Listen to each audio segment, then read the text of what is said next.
que votre ceinture de sécurité.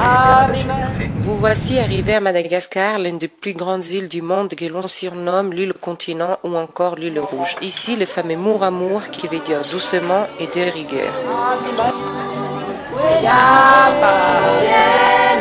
Pour parcourir la grande île par voie terrestre, il va nous falloir du temps et de l'endurance. Les routes sont souvent en mauvais état. Les voyages restent toutefois tout à fait supportables pour visiter le haut plateau.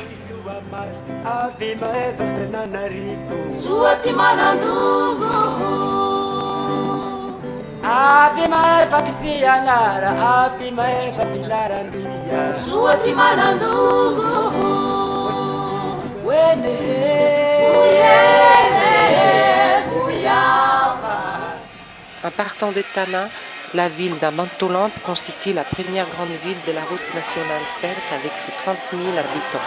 La principale particularité de la ville d'Amatolamp est la tradition locale des fonderies d'aluminium.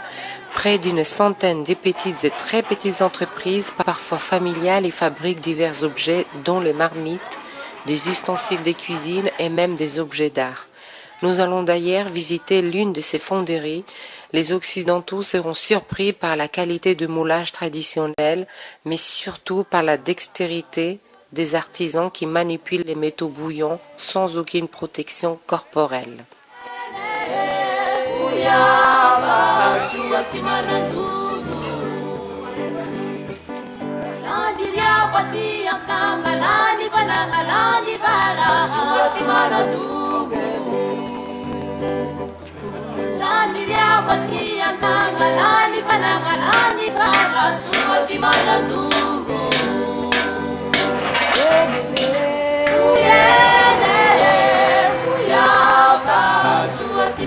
Aussi arrivé en Antsirabe, surnommée la Vichy malgache, à cause de nombreuses sources d'eau thermale ou minérale encore exploitées aujourd'hui. Je vous propose de faire un tour des villes pour admirer les centres d'Antsirabe. Antsirabe, située à 1500 mètres d'altitude dans une cuvette entourée de volcans, est la troisième plus grande ville de Madagascar avec une population de 220 000 habitants.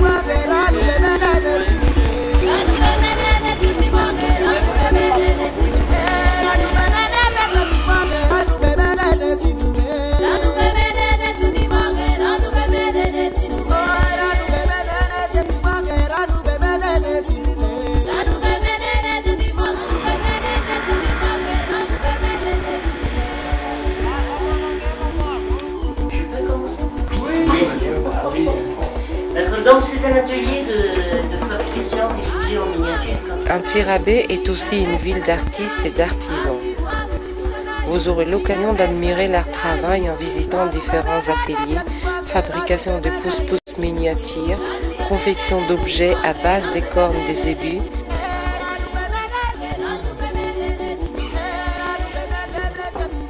Et vous êtes venus ici pour voir comment on travaille avec les cornes des zébus.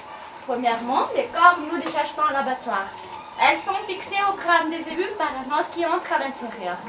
Et pour pouvoir enlever cet os, il faut la plonger dans de l'eau chaude.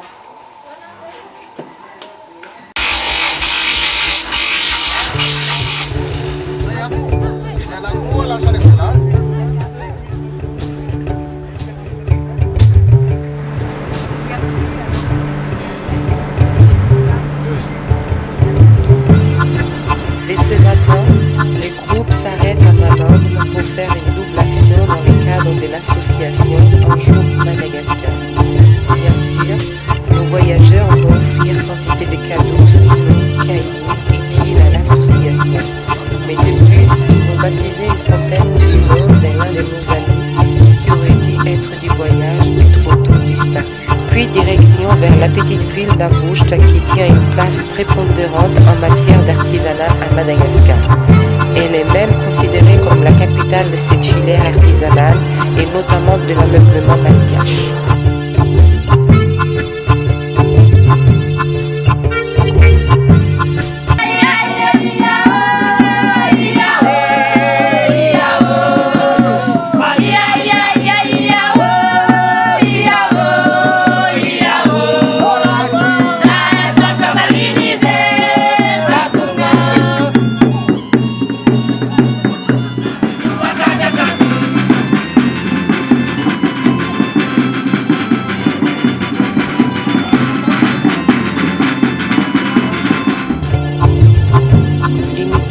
Nous avions fait le choix de déjeuner dans une association, l'occasion d'apporter aussi des cadeaux utiles pour la jeunesse du village.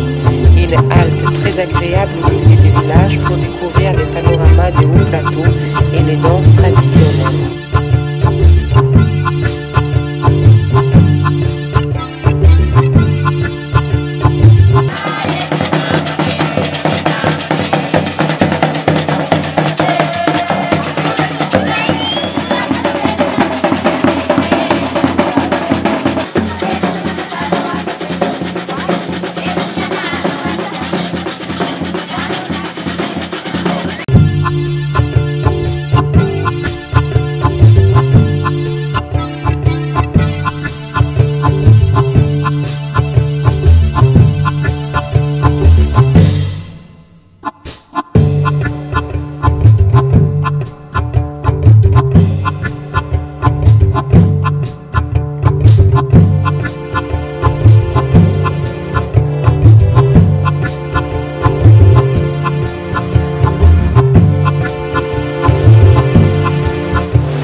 Je vous emmène pour une balade dans la vieille ville de Fianarantsoa, la ville où l'on apprend les biens.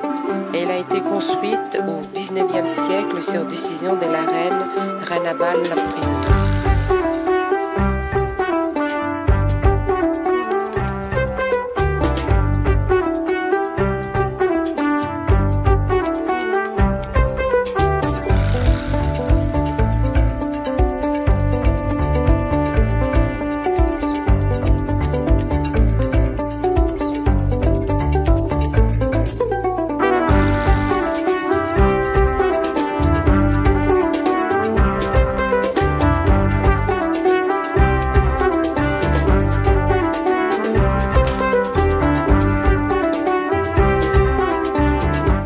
Variété de mûrier, la voue selon une méthode vieille de plus de 1000 ans.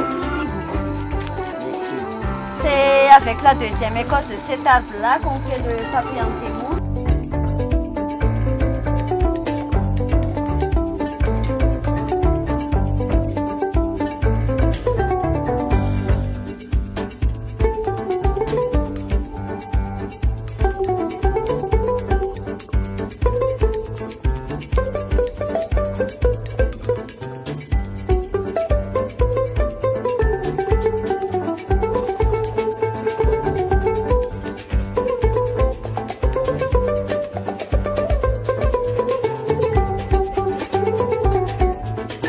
Ces époux avec ses accompagnateurs font plus de 1300 km pour arriver vers leur destination.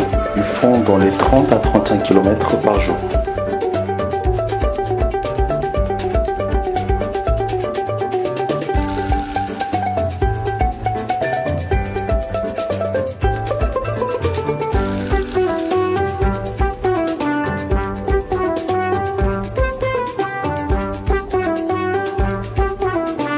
marquons un arrêt à la réserve villageoise de Anza pour découvrir le premier lumérien. C'est une réserve villageoise créée en 1999 par une vingtaine de villageois montés en association. Après une rude bataille contre l'ANCAP qui gère les parcs nationaux et qui voulait la récupérer, cette réserve a réussi à rester indépendante. Aujourd'hui, les membres sont au nombre de plus de 200 car tous ont compris.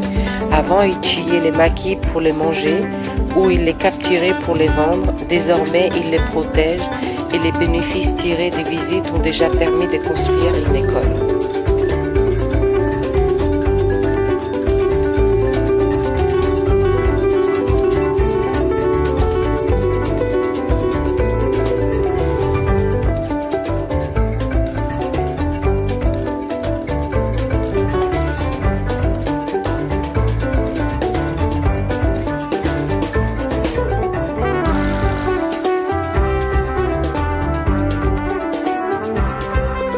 Face au parc national des abords de la fameuse route nationale 7, niché au cœur du massif de l'Ichal, dans une ambiance des savanes africaines, votre campement de Santana Lodge surplombe 50 hectares de parcs paysagers représentatifs de grands sites malgaches.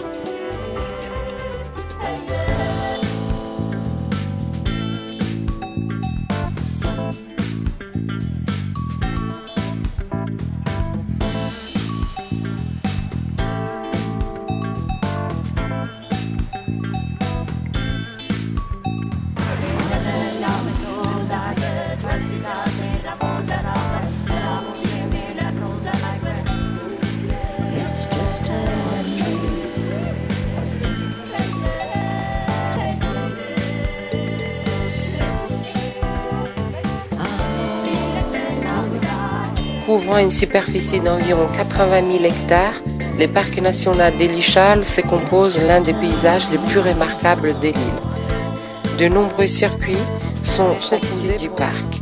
Nous avons choisi les plus sportifs. Sur les circuits, on admire les paysages variés avec les diverses formes spectaculaires créées par l'érosion dans les rochers des grès.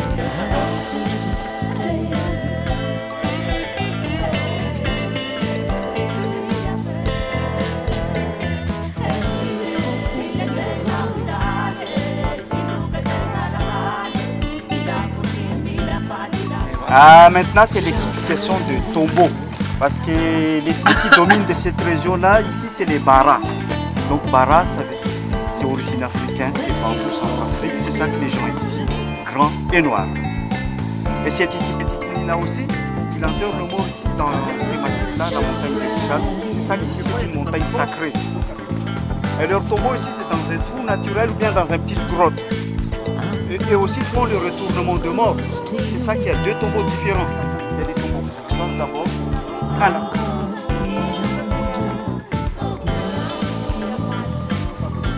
C'est pas un tombeau. Des tas de pierres comme ça, en malgache, ça s'appelle Tatao. Et les Tatao, vous voyez ici, c'est une montagne sacrée. C'est la place pour les ancêtres. Ça s'appelle Pachypodium. Donc c'est une plante qui conserve de l'eau. Elle est spongiée. Au bout d'une bonne heure de marche avec des petites montées, on se trouve soudain au-dessus d'une vallée qui ressemble à la fameuse vallée de la mort ou certains vallons qui ressemblent aux vallons de Colorado.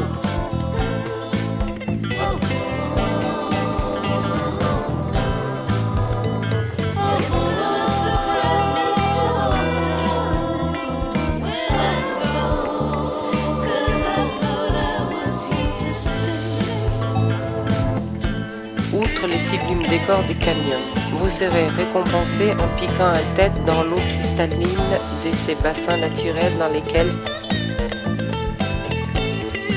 se jette une cascade, un havre de paix en pleine nature.